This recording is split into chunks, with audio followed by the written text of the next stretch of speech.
Namaste. This is Maya Tiwari with an episode of Women's Power to Heal Mother Earth. Today I'd like to speak to the community of food. Food as a way to nourishment and peace. Where is our disconnect on this relevant and imperative topic? Food security has been one of the top issues for most nations. As part of the United Nations Sustainable Developmental Goals,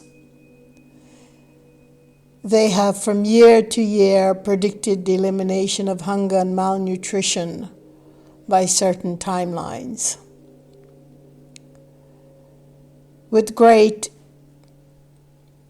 optimism that millions of lives will be changed for the better, and yet year after year, decade after decade, we are in a progressively worsening environment with our food source and food for all.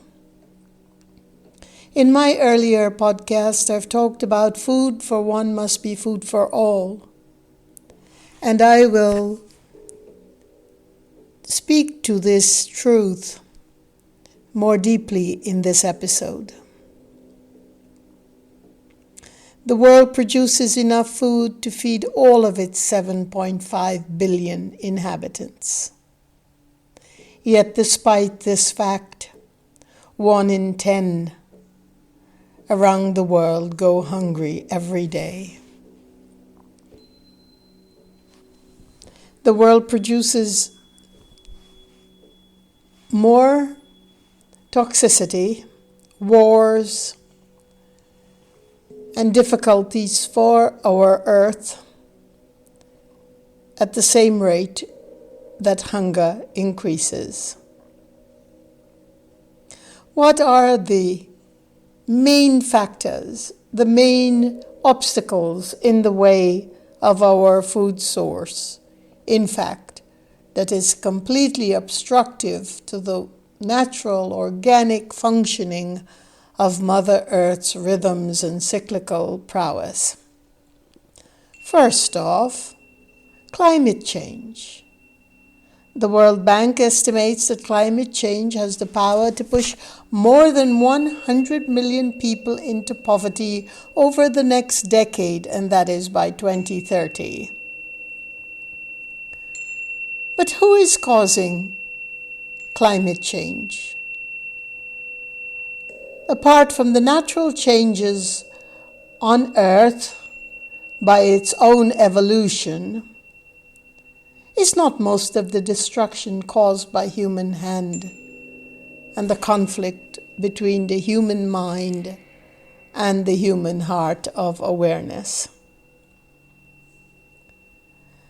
Most of Africa is plagued by hunger due to climate extremes.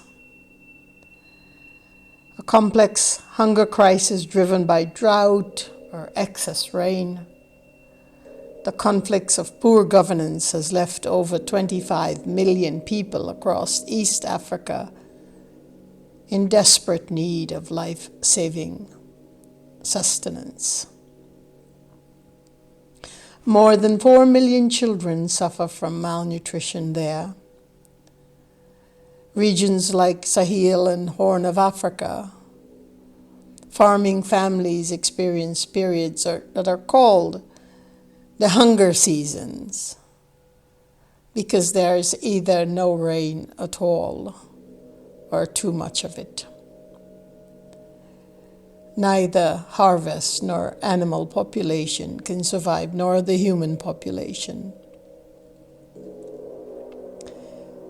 Another major factor also that drives our climate into regressive and noxious state of disrepair and disharmony, throwing it off the wheel of its cadence.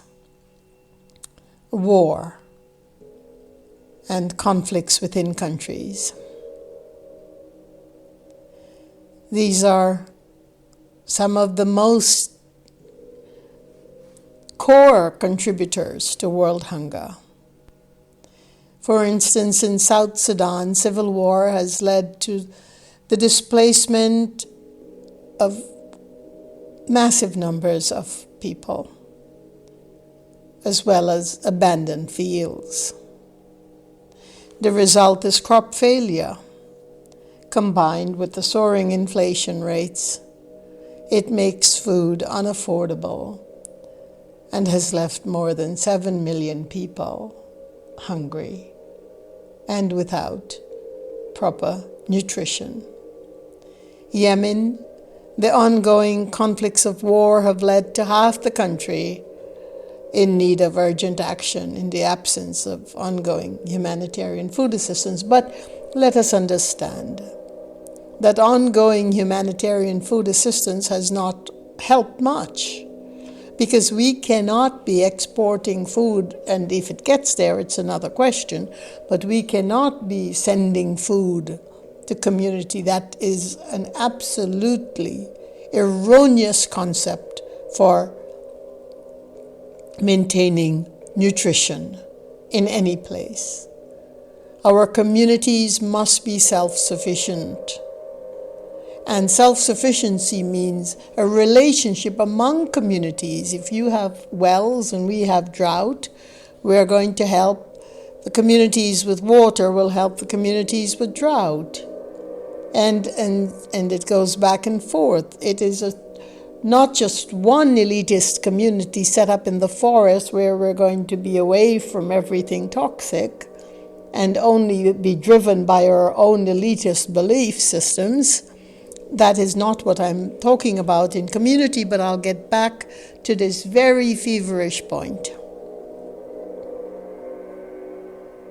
The amount of chemical toxicity and noxious gases and destruction upon our lives and the lives of our communities, and there is not the communities I'm talking about present day configurations of where people reside,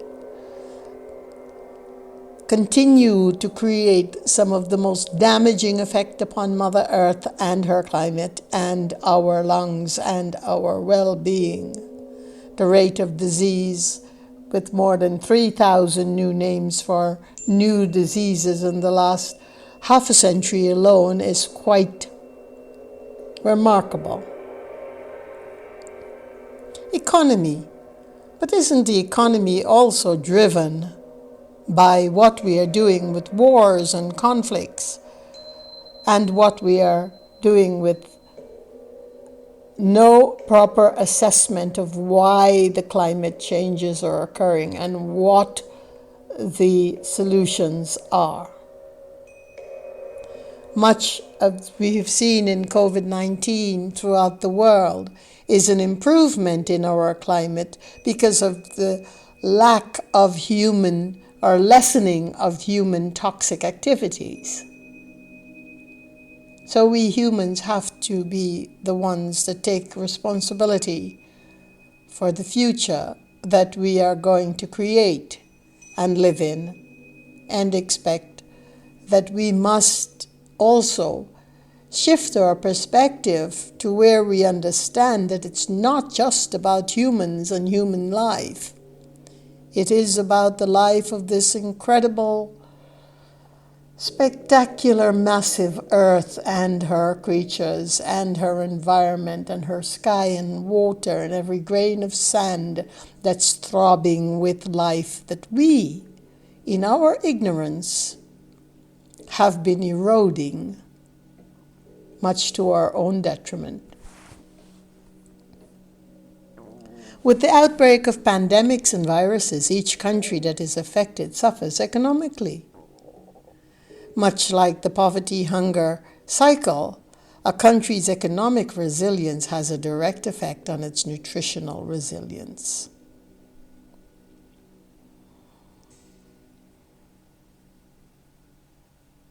Food movements.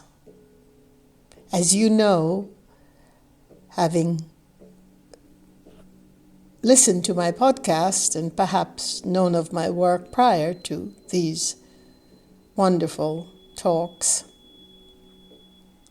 I have been talking about food movements for eons. Food movements based on scientific refinements of our nutrients, vitamins, supplements, and organic measures, etc., etc. Sadly, much of this movement is used for commercial gain and to feed the cutting-edge trends that foster more elitist communities of people already fattened by excess and abundance. These movements have not contributed to the poor in any way, shape, or form,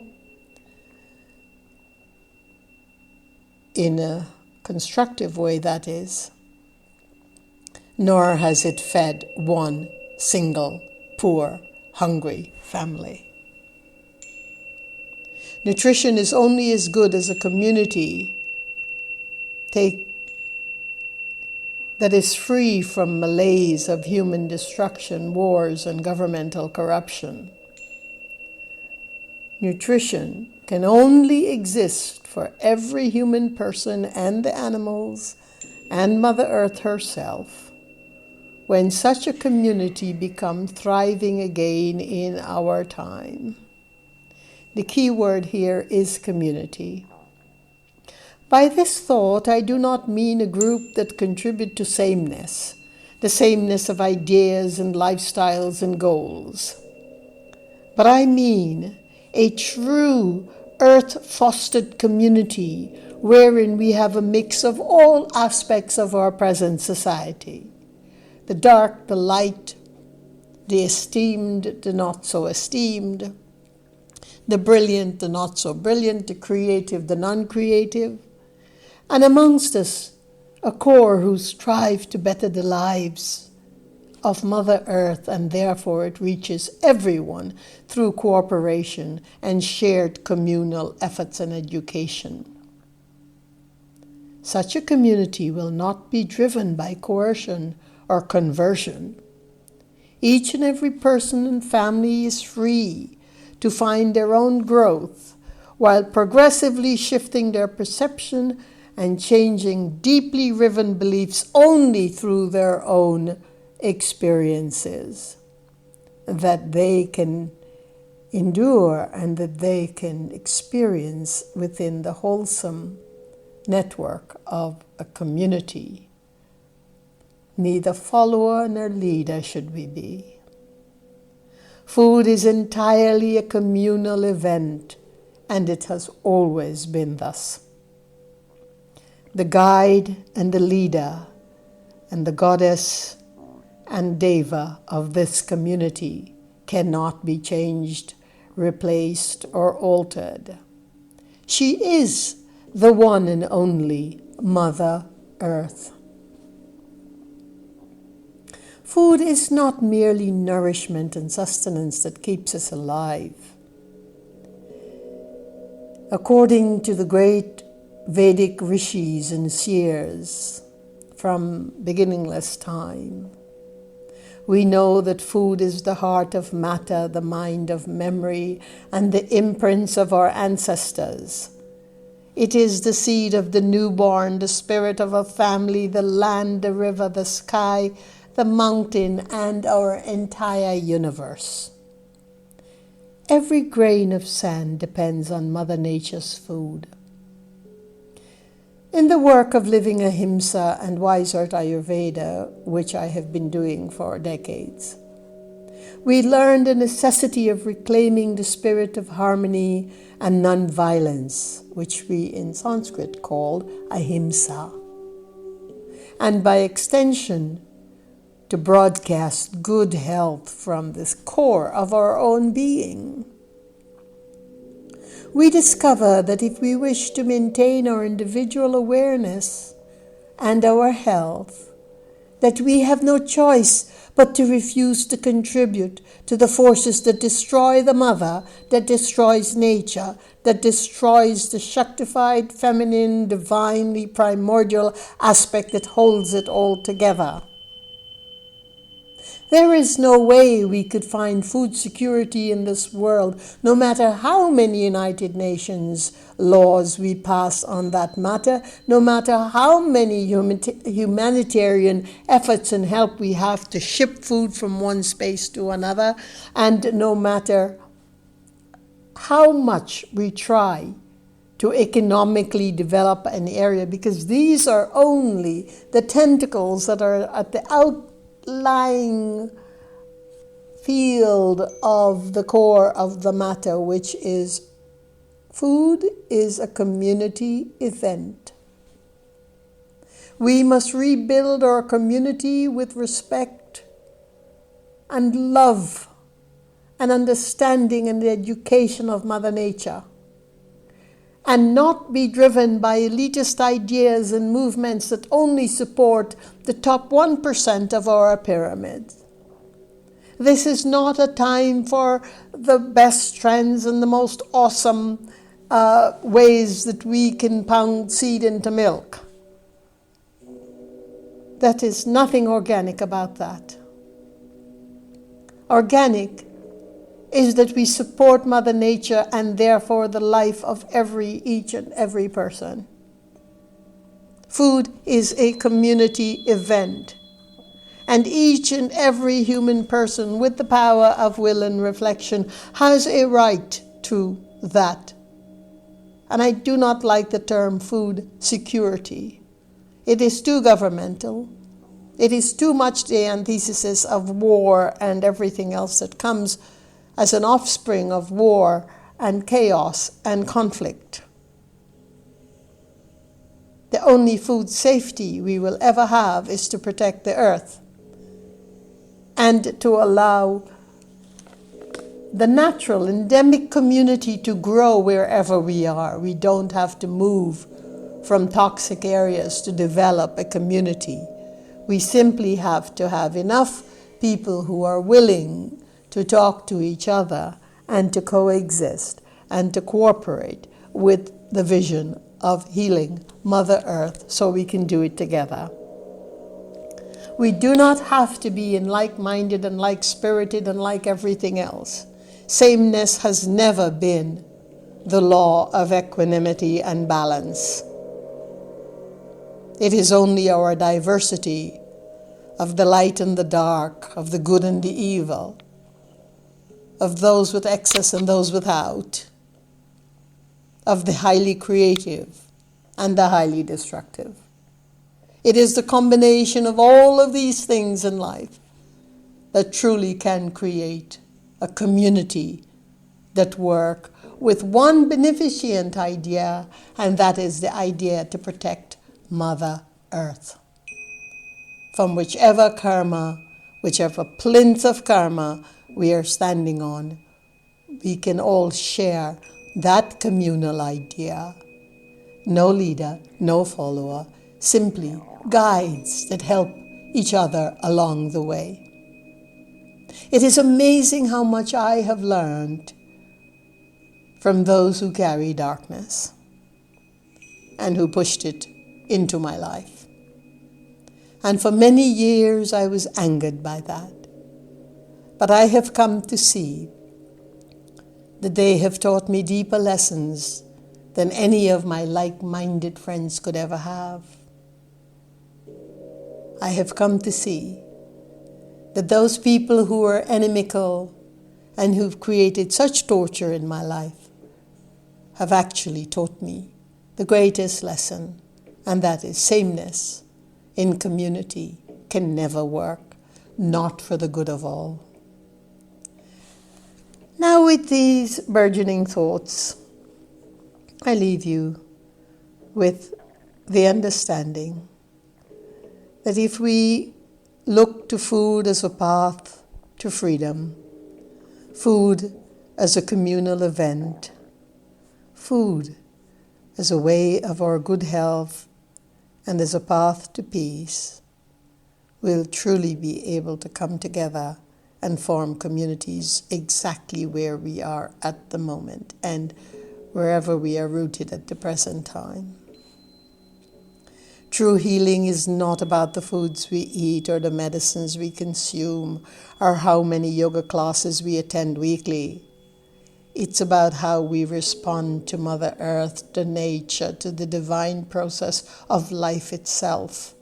It's about how we respond to our meal, understanding them to be the prasadam, the gifts, the absolute divine gifts that fall from the heavens themselves. Among a complex mix of things, healing is about our karma. It's about our lost dreams and noxious events. It's about unfulfilled desires and sometimes just the plain reality of disillusionment, exhaustion, and fatigue. Crisis, like healing, is an organic juncture in the life of each and every person, rich and poor, great and small, sages and the not-so-saintly.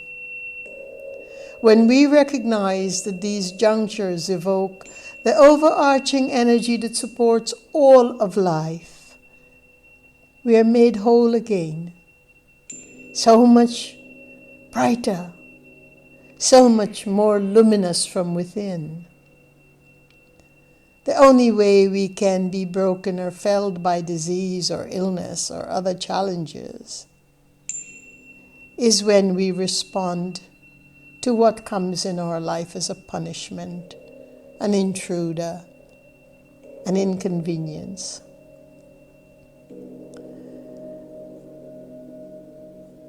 I recognize that many of my listeners are from many different traditions and cultures. And although I speak from the Vedic tradition in which I was trained, the work is universal. Love is universal. Food is universal. Food for one must be food for all.